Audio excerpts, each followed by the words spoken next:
Hello and welcome to Franchise Direct. My name is Lily Burrows and today I'm speaking with James Eads of Franchise Your Business. Hi James, can you tell me a little about your business please? Well, I work as a franchise consultant for Franchise Your Business Limited, which is the longest established dedicated franchise consultancy in the UK. It was established in 1981. Franchise Your Business differentiates itself from other franchise consultancies slightly in that everyone who works for Franchise Your Business has actually worked and been involved in managerial level with a franchise, from sort of creating a franchise to establishing it to running a successful franchise network. What would you look for in a potential client? In potential clients, we always have to do like a feasibility to actually establish if they are franchisable in the first place. So you get lots of people who maybe come along who've got an idea and they would like to franchise it.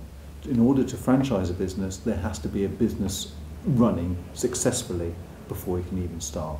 So the business has to be going for a minimum of 12 months, but ideally much longer than that. Aside from it being open for 12 months, what other criteria would you be looking for? With potential clients, they must have a brand identity and a trademark.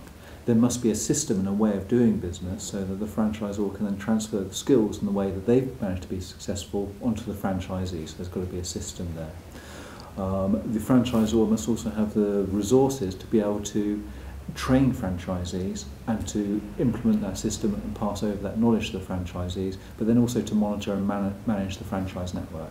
Would you deal with the smaller man and van type franchises as well as the bigger businesses looking to go into franchising? Within Franchise Your Business Limited, we have a range of consultants who've got different sort of expertise and skills. Some who've got the one-man and van type franchises, and other ones who are more used to dealing with a larger corporate type of franchise.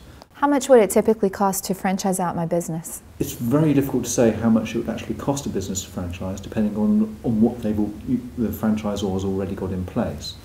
But you must not expect to earn money straight away from franchising. So you've really got to make sure you're well funded, your existing business is running successfully and profitably, and that you can afford to take the time away from your existing business in order to develop your franchise business. Can you tell me some of the benefits of franchising your business? The main benefit is you get a chance to expand your business network with using your franchisees' money and investment costs actually to set that up.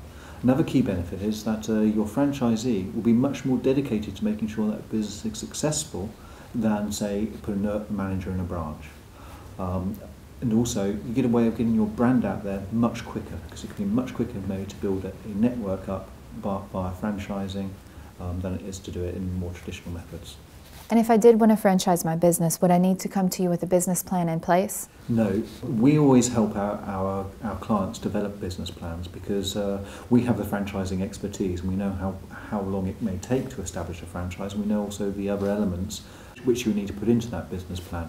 We always do a financial feasibility study because you've got to work out first of all if it's going to be financially feasible for them to franchise the business. If you found that franchising my business was viable, what steps would I take from there? First of all, we have to have a good look at the finances of the existing business which we're going to model the franchise on. From there we then do a financial feasibility study. Then we look at the branding. Is the brand strong enough? Are people going to want to buy into it? We would then put the franchise package together and actually work out what's going to be included when someone purchases a franchise, what would be included within that franchise package.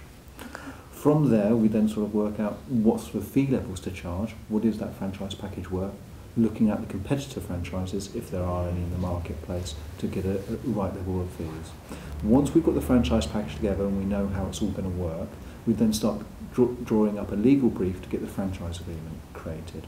After you've got them up and running as a franchise, how long would you assist the franchisor? After a franchise has been established, we like to sort of stay in contact with franchisors because there's going to be different issues arising from when you actually start a franchise to then managing a franchise network. Would you give advice about the legal agreements? We give our clients advice on doing the legal agreement, the franchise agreement. The future value of your franchise network is only as good as the franchise agreement you've got. Because that's the value of your business if you want to sell it on. It's only as good as those franchise agreements. So we advise on what clauses to put in them, but we always go to British Franchise Association affiliated lawyers to get the franchise agreements drawn up. So we work closely with the lawyers. James, thanks very much for your time. Thank you, it's a pleasure. Thank you for visiting Franchise Direct.